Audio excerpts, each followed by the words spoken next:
Start करते हैं, इसको देख लेते हैं क्वेश्चन में। ठीक, देखो क्वेश्चन था, गिवन क्वेश्चन था 2 gram steam at 170 degree Celsius plus 40 gram ice at -10 degree Celsius and 16 था, 16 नहीं 16 सर साउंड बहुत ज्यादा कम है, बहुत कम साउंड है। ठीक है, अब देखते हैं, चेक करते हैं।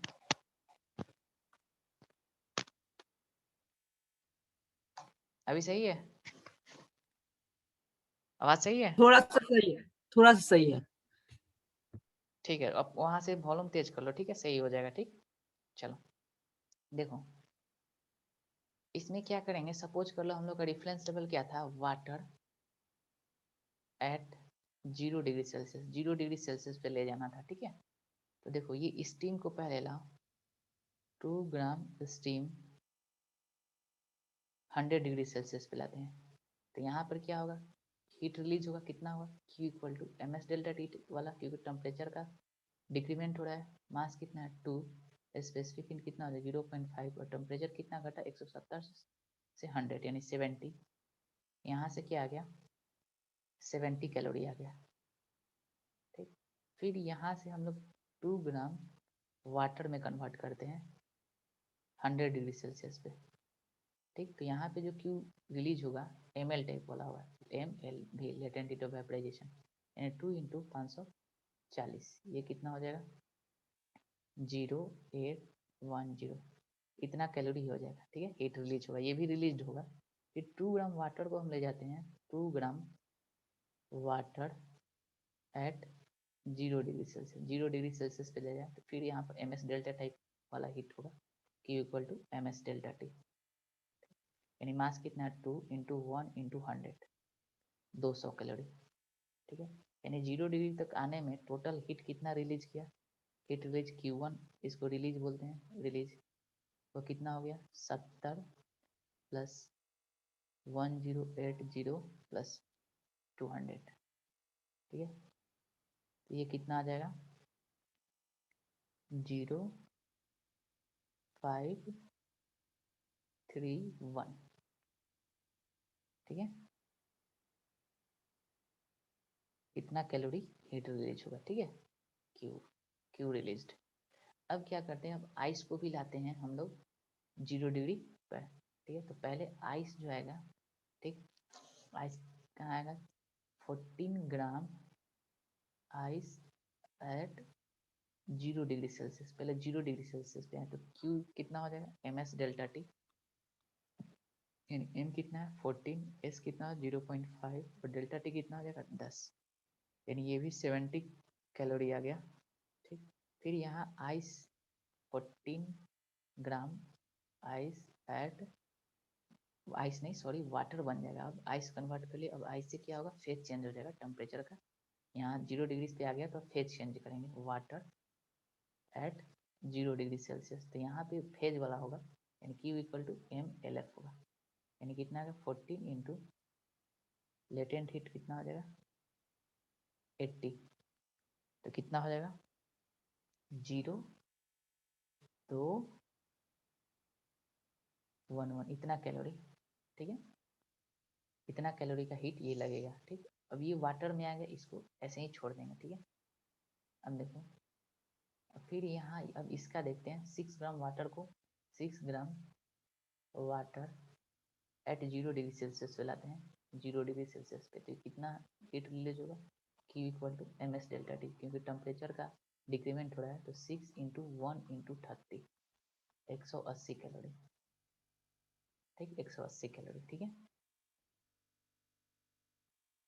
ठीक, अब देखो हीट रिलीज केवल ऑब्जर्व करने वाला कौन है, ये आइस है, 14 ग्राम आइस है, ये ऑब्जर्व करेगा। ठीक है, और ये दोनों रिलीज करेगा, तो टोटल हीट रिलीज कितना हो जाएगा, हीट रिलीज कितना हो जाएगा, देखो ये हो गया 1350 प्लस 180, इतना हीट रिलीज होगा। ठीक, और हीट गेन कितना करेगा, हीट गेन यह टोटल कितना करेगा 70 प्लस 1120, तो कितना हो जाएगा हीट गेन तुम्हारा टोटल 0912। सॉरी 119, ये 1 हो जाएगा। इतना कैलोरी ये हीट गेन करेगा, ठीक है। लॉस कितना किया, 0.352, इतना लॉस किया, ठीक है। तो रिमेनिंग हीट कितना बचा, देखो ये हीट ज़्यादा लॉस कर रहा है और गेन कम कर रहा है, ठीक है। तो हीट बचा कुछ, रिमेनिंग हीट कितना आ गया,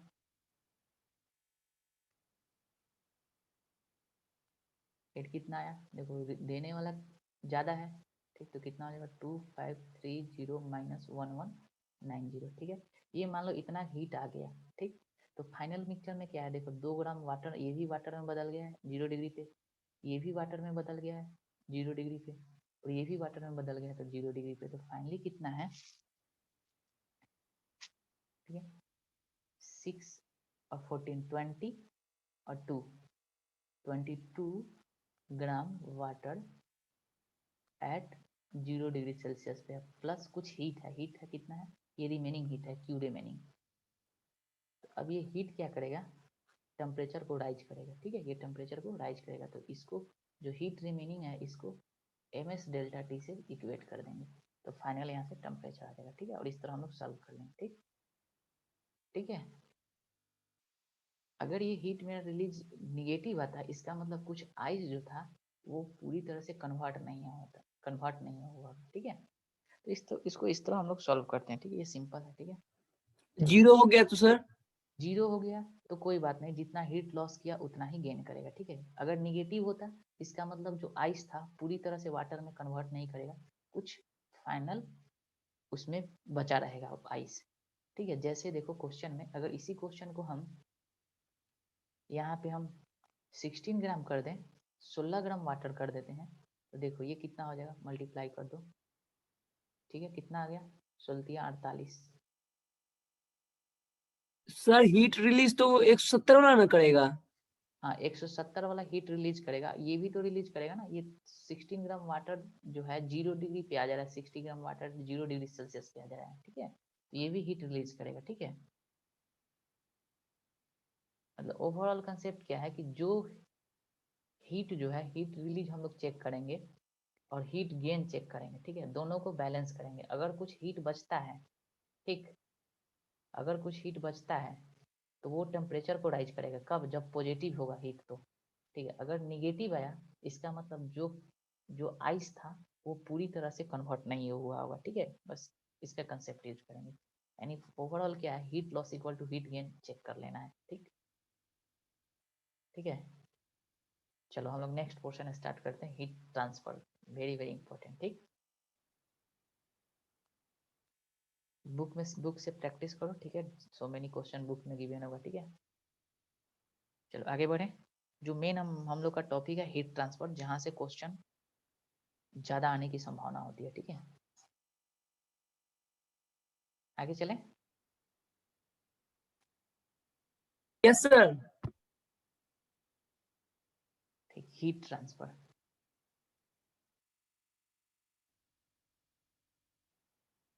ठीक है। हीट ट्रांसफर मतलब transfer of heat from one body to other body, ठीक है। तो देखो मोड ऑफ ट्रांसफर जो होता है, mode of transfer of heat,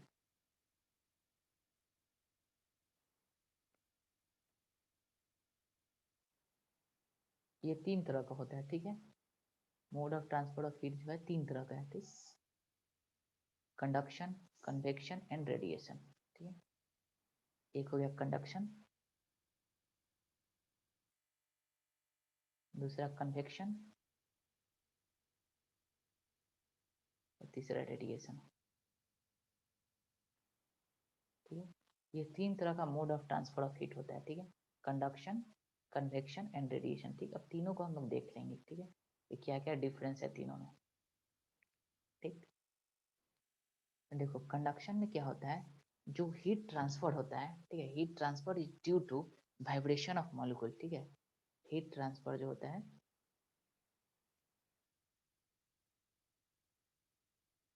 is due to vibration of molecule,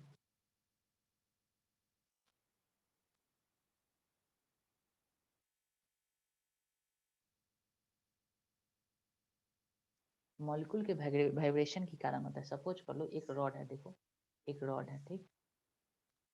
अब इसको हीट किए यहाँ से, ठीक है, इसको हीट कर दिए, ठीक। तो ये जो इसका मॉलिक्यूल्स होगा वो वाइब्रेट करेगा, ठीक है, वाइब्रेट करेगा, कोलाइड करेगा, कोलिजन की वजह से क्या होगा, ट्रांसफर, अपना एनर्जी आगे दूसरे को ट्रांसफर करेगा। और इस तरह कोलिजन और वाइब्रेशन की होने से क्या होता है, हीट का धीरे धीरे ट्रांसफर होता है, ठीक है। तो इसमें क्या याद रखना है कि जो वाइब्रेशन होता है ऑफ पार्टिकल एंड मॉलिक्यूल का, उसके खुद के मीडियम में होता है। यानी अगर ये सॉलिड बॉड रॉड है, अगर ये रॉड लेते हैं तो जो पार्टिकल वाइब्रेट करेगा वो रॉड का ही करेगा। तो इसमें एक इम्पोर्टेंट पॉइंट ये रखना है कि जो वाइब्रेशन एंड कोलिजन होता है,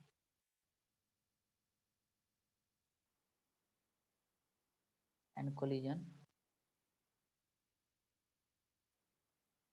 of medium particle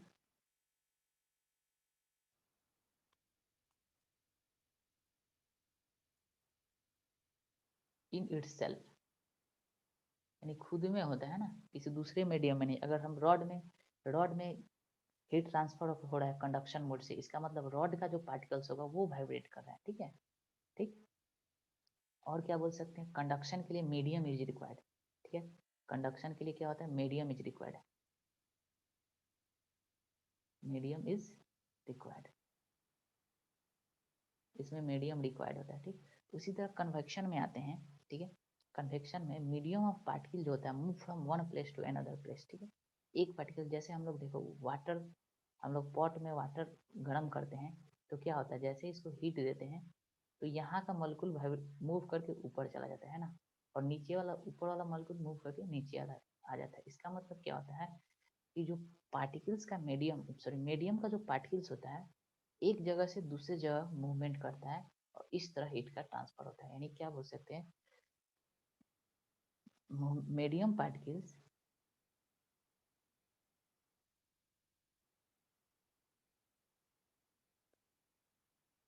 move from one place to another,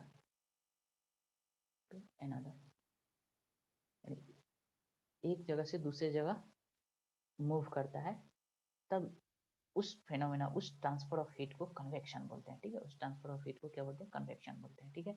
इसमें भी मीडियम रिक्वायर्ड होता है, विदाउट मीडियम का हम लोग ट्रांसफर नहीं कर सकते हैं, ठीक है। Medium is required, medium is required. और जो रेडिएशन होता है, ये जो रेडिएशन होता है through electromagnetic wave, through EM wave, EM wave के थ्रू होता है, ठीक है। और इसमें नो मीडियम रिक्वायर्ड, कोई मीडियम रिक्वायर्ड नहीं होता है, नो मीडियम रिक्वायर्ड।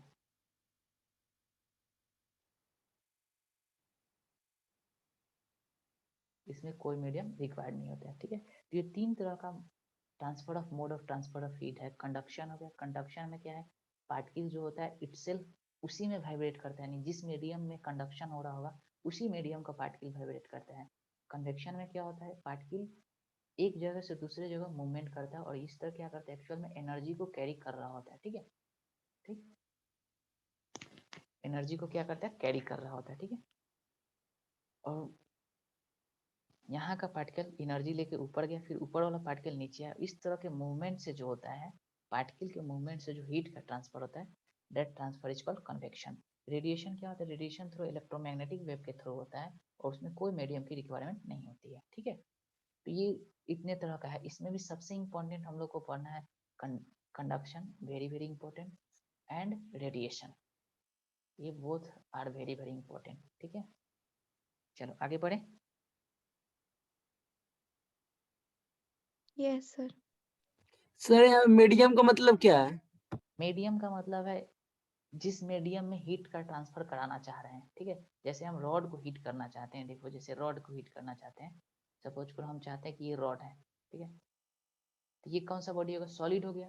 तो अगर इसको हीट करना चाहते हैं तो इसका मीडियम का मतलब रॉड का medium, rod as a medium, इसका भी तो पार्टिकल होगा ना। तो अगर इसके पार्टिकल की वाइब्रेशन की वजह से ये हीट ट्रांसफर हो रहा है तो उसको बोलेंगे कंडक्शन, ठीक है। जैसे कि वाटर को हम लोग गर्म करते हैं तो उसमें क्या होता है, क्या होता है, पार्टिकल के मूवमेंट की वजह से होता है खुद इटसेल्फ, है ना। तो वो भी क्या हो गया, ठीक, देखो मान लो हम यहाँ पे हीट दिए इसको, तो ये पार्टिकल क्या होता है, नीचे वाला पार्टिकल वाटर मॉलिक्यूल क्या करता है, मूव करता है ना, हीट ले जाता है ऊपर मूव करता है, ऊपर वाला पार्टिकल नीचे आता है, यानी मूवमेंट की वजह से आता है। ठीक है, इसको बोल देंगे पार्टिकल मीडियम, यानी जिस मीडियम में हम लोग हीट कर रहे हैं उसको उसको बोलते हैं मीडियम। ठीक है, ठीक है। अब देखो ये कंडक्शन याद रखना है, कंडक्शन जो होता है, स्टेट तीन तरह का होता है, सॉलिड, लिक्विड और गैस। तो जो सॉलिड में होता है कंडक्शन होता है ओनली कंडक्शन। ठीक, ठीक है, सॉलिड में ओनली कंडक्शन, बट कंडक्शन जो होता है take place in all three medium, in all three state, all three state. Conduction जो है सॉलिड में भी हो सकता है, लिक्विड में भी हो सकता है और गैस में भी हो सकता है। ठीक है, ये तीनों में कंडक्शन होता है, बट सॉलिड में ओनली कंडक्शन होता है। ठीक है, सॉलिड में क्या होता है, ओनली कंडक्शन होता है, ये बात याद रखना है। ठीक है, अब हम लोग को इम्पोर्टेंट, हम लोग को जो पढ़ना है कंडक्शन, सबसे पहले हम लोग कंडक्शन पढ़ेंगे, विच इज वेरी इंपॉर्टेंट। ठीक है, बहुत इंपॉर्टेंट है conduction and radiation, convection is not more important. ठीक है, अब देखो हम लोग पढ़ना है कंडक्शन।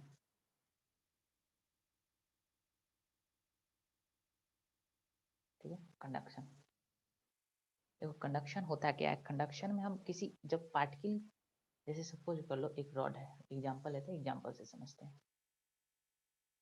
ठीक है, एक बॉडी, इस रॉड के एक इन पे बॉडी एक कनेक्टेड है, रॉड के दूसरे इन पे एक बॉडी कनेक्टेड है। ठीक है, इस यहाँ का टेम्परेचर TA ले लो या T1 ले लो, और यहाँ का टेम्परेचर T2 ले लो, और कंडीशन क्या है, T1 ग्रेटर देन T2, यानी ये हाइयर टेम्परेचर है, ये लोअर टेम्परेचर पे है। ठीक है, तो क्या होगा, हम ये जानते हैं कि हीट जो होता है हायर टेम्परेचर से लोअर टेम्परेचर की तरफ फ्लो करता है, यानी हीट का ट्रांसफर होगा। ठीक है, हीट का ट्रांसफर होगा। ठीक, हीट ट्रांसफर। अब हीट ट्रांसफर कैसे होगा, इस रॉड के थ्रू होगा, यानी इस रॉड के थ्रू होगा, यानी रॉड का जो पार्टिकल्स है ये आपस में क्या करेगा, हीट एनर्जी लेके एक्सचेंज करेगा, यानी वाइब्रेट करना शुरू करेगा और कोलिजन होगा। ठीक है, और धीरे धीरे ये हीट का ट्रांसफर करता है। ठीक है, ठीक है, और इस तरह इस phenomena of this phenomena of heat transfer is called conduction. ठीक है, अब कंडक्शन जो होता है exist in all three state, ये याद रखना है, it exist in all three state, state solid में भी, लिक्विड में भी, गैस में भी। ठीक है, यानी क्या बोल सकते हैं कंडक्शन का, transfer of heat due to vibration of medium particle in itself is known as conduction, and this flow of heat is called heat current। ये जो heat flow कर रहा है A से B की तरफ, जो heat flow किया, that is called heat current, flow of heat is called heat current।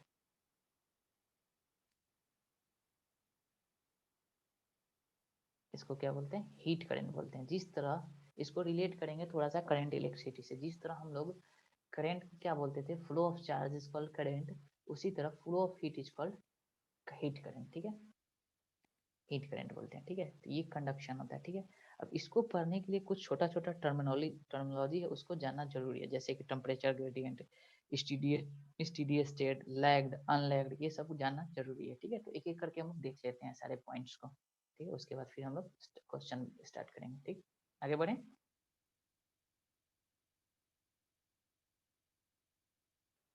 Yes sir. Yes sir. हम देखो सबसे पहला देखते हैं टेम्परेचर ग्रेडियंट।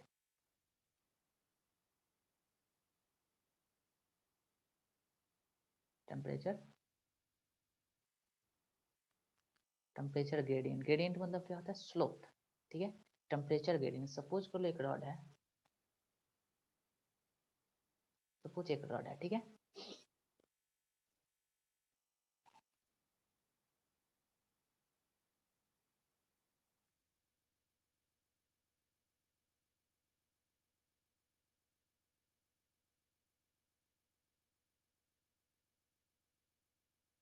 ठीक, ये रॉड है। ठीक, यहाँ का टेम्परेचर लेट से T1, इस इंड का टेम्परेचर T1 और इस इंड का टेम्परेचर T2, और दे रखा है T1 ग्रेटर देन T2। ठीक है, अब मान लो यहाँ से x डिस्टेंस पे जाके एक छोटा सा स्ट्रिप लेते हैं। ठीक है, छोटा सा dx लेंथ लेते हैं। ठीक, समझो इस वाले लेंथ के बारे में डिस्कस करते हैं, ये dx। तो अगर यहाँ का टेम्परेचर T होगा तो यहाँ का टेम्परेचर कितना होगा? T minus D T, T minus D T, क्योंकि जैसे जैसे इस इंड से दूर जाते हैं टेम्परेचर धीरे धीरे क्या हो रहा है, घट रहा है, यानी कुछ टेम्परेचर घटा। ठीक है, ठीक, इसका मतलब क्या हुआ कि x डिस्टेंस जाने पे कितना टेम्परेचर घटा, dt का, यानी dt upon dx, that is called temperature gradient.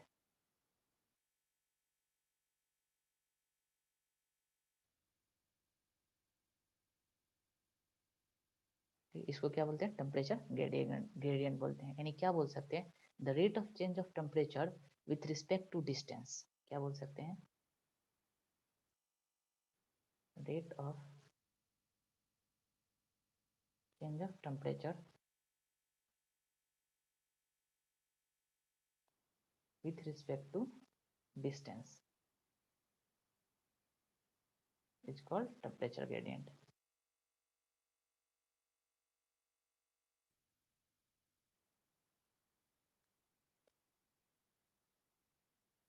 इसको क्या बोलते हैं? टेम्परेचर ग्रेडियंट बोलते हैं। ठीक है, अब देखो टेम्परेचर ग्रेडियंट होता है या जिस भी मीडियम के लिए डिफाइन होगा उसी का ग्रेडियंट निकालेंगे। यानी कि अगर हम मान लो ये रॉड आयरन का होता, ठीक है, जैसे यह रॉड मेरा आयरन रॉड होता, सपोज कर लो ये रॉड आयरन रॉड होता, आयरन रॉड, तो इसका अगर हम लोग डी टी अपन डी एक्स लिखते हैं तो ये पर्टिकुलर मीडियम के लिए ही डिफाइन होता है। यानी कि इसका डी टी अपन डी एक्स जो लिखते हैं वो रॉड के लिए ही, आयरन के लिए ही डिफाइन करते हैं ना। यानी जिस मीडियम के लिए होगा या उसी मीडियम के लिए डिफाइन होगा। ठीक है, और जनरली जो टेम्परेचर ग्रेडियंट होता है define for solid medium, solid है ना, सॉलिड बॉडी, यानी क्या बोल सकते हैं? Generally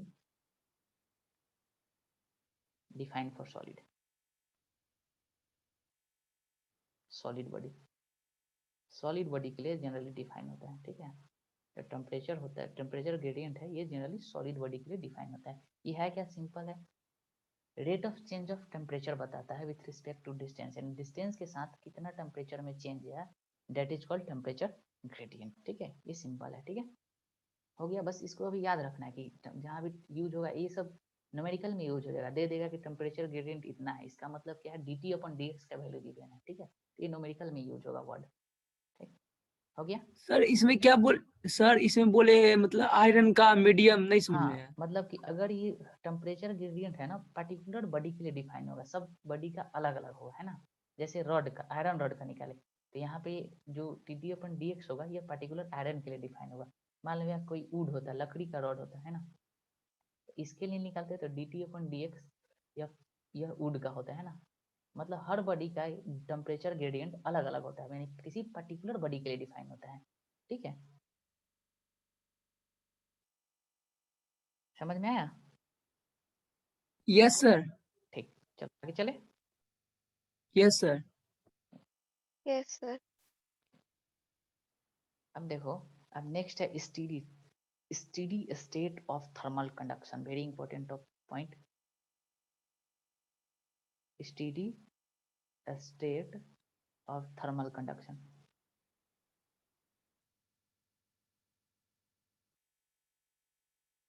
steady state of thermal conduction, thermal conduction का स्टीडी स्टेट, ऑल्दो हम लोग स्टीडी स्टेट के बारे में जान गए हैं कि स्टीडी स्टेट क्या होता है, बहुत लंबे समय के बाद के जो स्टेट को बोलते हैं स्टीडी स्टेट। बट यहाँ क्या है? थर्मल कंडक्शन है ना, यानी हीट रिलेटेड टू हीट है। ठीक है, देखो ये क्या होता है समझते हैं। ठीक, सपोज कर लो एक सिंपल सा रॉड लेते हैं,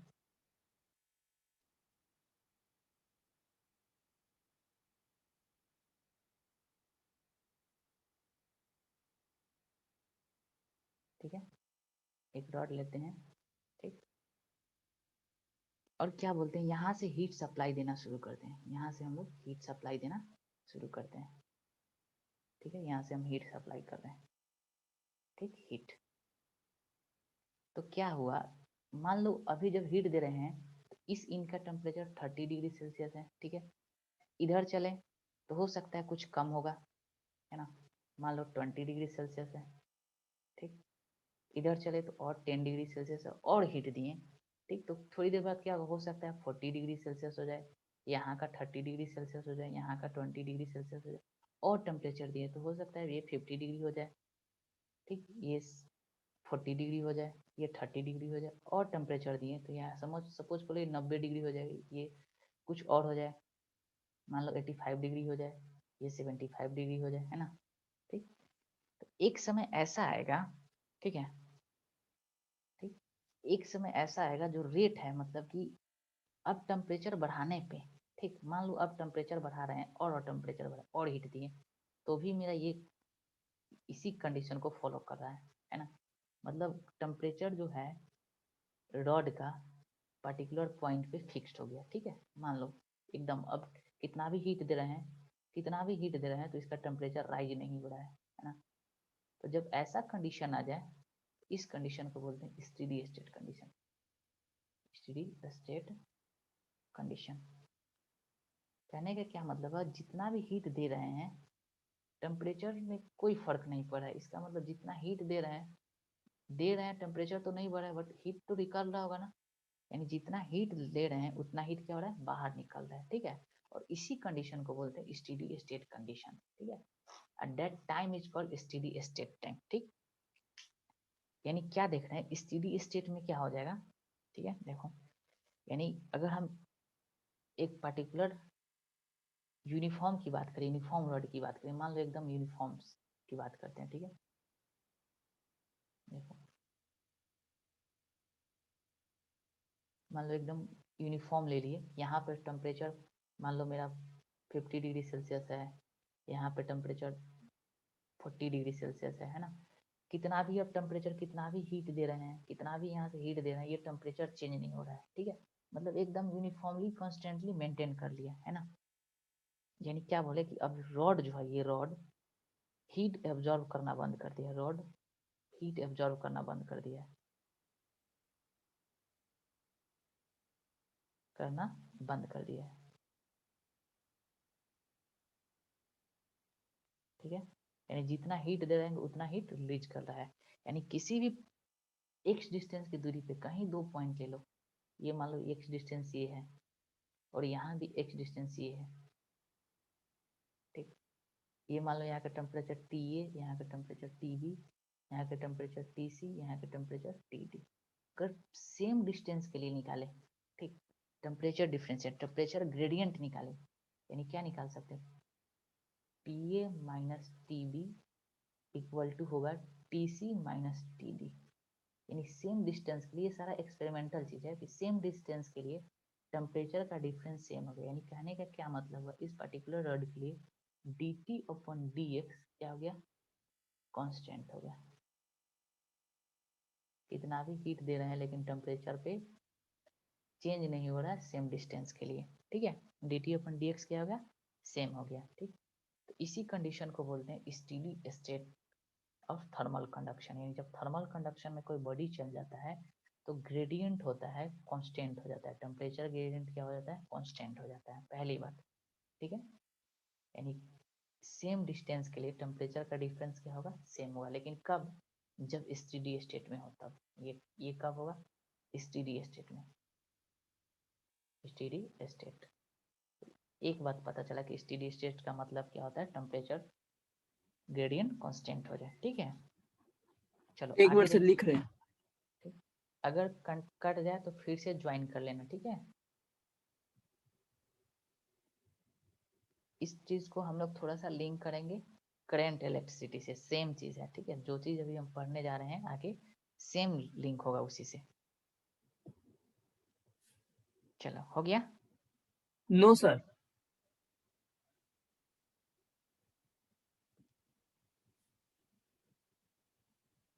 चलो इसको फिर से लिखो, स्क्रीनशॉट ले लो, ठीक है, और लिख लो, ठीक है। चलो आगे बढ़े, यस सर। सबका हो गया।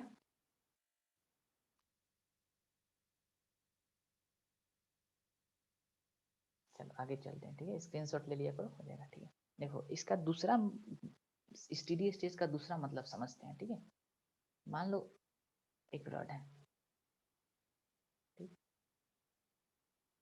ये रॉड है, ठीक है, यहाँ से हम हीट देना शुरू किए, ठीक, यहाँ से हीट देना शुरू किए, ठीक है। अब मान लो इतना पोर्शन जो है फर्स्ट हीट जहां से हीट सप्लाई की, ये हॉटेस्ट पोर्शन है, ठीक है, ये हॉटर, और सबसे लास्ट वाला कोल्डेस्ट पोर्शन होगा, ठीक। और हम ये बोल रहे हैं कि ये जो रॉड है स्टेडी स्टेट में है, स्टेडी स्टेट में है, इसका मतलब अब टेम्परेचर पे कोई फर्क नहीं पड़ेगा। और मान लो इधर से Q1 हीट सप्लाई किए, Q1 हीट दिए, ठीक, तो कुछ एब्जॉर्ब किया, मान लो यहाँ जो है Q2 हीट ऑब्जर्व किया, एब्जॉर्ब रॉड, ठीक, नहीं स्टेडी स्टेट में होगा, इसका मतलब क्या है, रॉड हीट एब्जॉर्ब करना बंद कर देगा, है ना, ऑब्जर्व नहीं करेगा, है ना, रॉड जो है हीट एब्जॉर्ब करना बंद कर देगा, क्योंकि स्टेडी स्टेट में है, यानी जितना हीट दे रहे हैं सारा का सारा बाहर हो रहा है। हीट कब ऑब्जर्व करता है, जब टेम्परेचर का चेंज होता है, यहाँ पर तो स्टेडी स्टेट में टेम्परेचर का चेंज ही नहीं हो रहा है, यानी रॉड हीट एब्जॉर्ब करना बंद कर दिया है। तो हीट दे रहे हैं, तो मान लो यहाँ से कुछ Q2 हीट निकला, यहाँ से कुछ Q3 हीट निकला, तो स्टेडी स्टेट को क्या बोल सकते हैं, under steady state condition, state condition, sir फिर से थोड़ा सा। देखो क्या बोल रहे हैं कि जब स्टेडी स्टेट में होगा तो रॉड क्या होगा, हीट एब्जॉर्ब करना बंद कर देगा, क्योंकि स्टेडी स्टेट में टेम्परेचर का चेंज होगा नहीं, और जब टेम्परेचर का चेंज होगा नहीं तो हीट कहाँ जाएगा, बाहर चला जाएगा, मतलब जितना हीट देंगे सारा का सारा कहाँ जाएगा, बाहर चला जाएगा, लॉस हो जाएगा। तो क्या बोल सकते हैं कि जितना हीट दिए उतना लॉस हो रहा है, यानी कि स्टेडी स्टेट कंडीशन में क्या बोल सकते हैं, Q1 equal to Q2 plus Q3, ये बोल सकते हैं, मतलब जितना हीट दे रहे हैं उतना हीट निकल रहा है। तो ये भी बोल सकते हैं ना, जिस रेट से हीट दे रहे हैं उस रेट से हीट बाहर आ रहा है, यानी dQ/dt जितना इन कर रहा है उतना dQ/dt आउट हो रहा है, यस और नो, सही है। जितना dt/dt इन कर रहा है, मतलब जितना हीट, जिस रेट से हीट इन कर रहा है उस रेट से हीट बाहर आ रहा है। और देखो अब हम लोग पढ़े थे सिमिलरली, जितना जिस रेट से करंट Q किसी KCL पढ़े थे, है ना, जिस रेट से करंट चार्ज इंटर करता है क्या उसी रेट से बाहर जाता है। मान लो ये Q1 है, ये Q2 है, ये Q3 है, ठीक, इस पॉइंट पे ए पॉइंट पे अगर हम KCL अप्लाई करते हैं, KCL क्या बोलता है, चार्ज कंजर्वेशन के बारे में बताता है, यानी Q1 इक्वल टू क्या लिखेंगे, Q2 प्लस Q3, है ना। तो ये जितना चार्ज आ रहा होगा उतना ही चार्ज निकल रहा होगा, लेकिन ये कब होता है, स्टेडी स्टेट कंडीशन में, है ना, यानी जिस रेट से आ रहा होगा, यानी dQ/dt का रेट जो इन करेगा वही कितना होगा, dQ/dt आउट होगा। यही तो हम लोग KCL में पढ़ते हैं, incoming current is equal to outgoing current, यही पढ़ते हैं ना KCL में। सिमिलरली यहाँ पे भी हीट में भी वो ट्रेंड फॉलो करता है, dQ/dt in equal to dQ/dt out, यानी इसको बोलते हैं हीट करंट, dQ/dt को क्या बोलते हैं, हीट करंट, यानी जितना हीट करंट इन करेगा उतना ही हीट करंट आउट करेगा, यानी हीट करंट आउट, ठीक है। यानी क्या बोल सकते हैं, करंट कांस्टेंट रेट से फ्लो कर रहा होगा, इस बॉडी में करंट क्या होगा, कांस्टेंट होगा, आउट जितना इन कर रहा है उतना आउट हो रहा है, इसका मतलब क्या, उस पूरे रॉड में करंट क्या होगा, हीट करंट क्या होगा, कांस्टेंट होगा। यानी एक और बात जानिए कि हीट करंट क्या होता है, कांस्टेंट होता है, हीट करंट कांस्टेंट, ठीक है। यानी स्टेडी स्टेट थर्मल कंडक्शन में दो बात जाने, पहला कि टेम्परेचर ग्रेडियंट सेम होता है ना, कांस्टेंट हो जाता है, सेम नहीं कांस्टेंट हो जाता है। दूसरा जिस रेट से हीट इन कर रहा है उस रेट से हीट आउट हो जाएगा, ठीक है। ये दो पॉइंट हो गया, याद रखना है कि स्टेडी